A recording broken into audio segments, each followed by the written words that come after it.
2014 оны улсын хурлын сонгуулиар Монгол Ардын намд ард түмэн асар их итгэл хүлээлгсэн.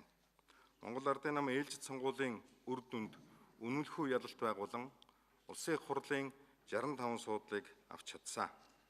Энэ удаагийн улсын хурлын сонгуул ард түмний итгэл хүлээлт хоёр дээр суурилсан байсан гэдгийг би хэлхийг хүсэж байна.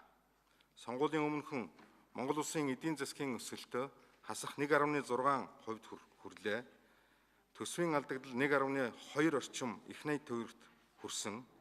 Монгол улс төлбөрийн чадваргүй тооцогдоход ойрхон байсныг та бүхэн санаж байгаа баха. Өнгөрсөн хугацаанд олон улсын валютын сантай хамтран өргөдсөн санхүүжилтийн хөтөлбөрийг хэрэгжүүлж эхэлснээр Монгол улсын санхүү эдийн засгийн суур үзүүлэлт сайжран гадаадын хөрөнгө оруулагчдын Монгол улсад итгэх итгэл нэмэгдсэнийг дурдхан зүйтэй гэж үзэж байна. 2017 оны эхний хагас жилийн байдлаар эдийн засгийн бодит өсөлт 5.3% хүрч өмнөх оны мөн үеэс 4 пунктээр өссөн байна.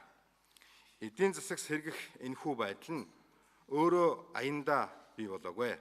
Энэ бүхэн төсвийн үндсэн үзүүлэлтүүдийг сайжруулж, төсвийн орлогын доктортой их үүсвэр бий болгох, төсвийн сахилах хариуцлагыг чангатгах, зарлагын үр ашгийг дээшлүүлэх талаар та бидний гаргасан бодлогын шийдвэр амжилттай хэрэгжсэний үр дүн мөн юм а. Эрхэм гишүүдээ, энэхүү ээлжид бус чуулганаар ерөнхий сайд засгийн газрыг огцруулах асуудлыг хилцэн шийдвэрлэхээр та бид цуглаад байна. Сүүлийн өдрүүдэд энэ асуудал нь зөвхөн эрх баригч намын дотоод асуудал биш болон хувирч ард иргэдийг хооронд нь талцсан хуваагдсан үл ойлголцсон байдалд хүргэж байгааг хэлэх нь хэрэгтэй байна. Ийм үл ойлголцлыг удаан ажиглан суух, өдөөн төрхрөх эрх улс төрч бидэнд байх ёсгүй юм а.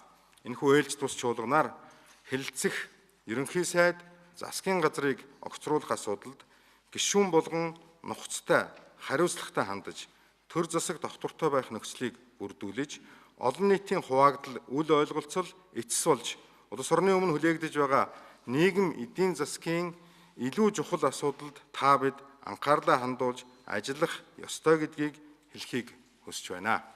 Улсын их хурлын ээлжид бус чуулганы ажиллагаа нээснийг мэдэгдэе.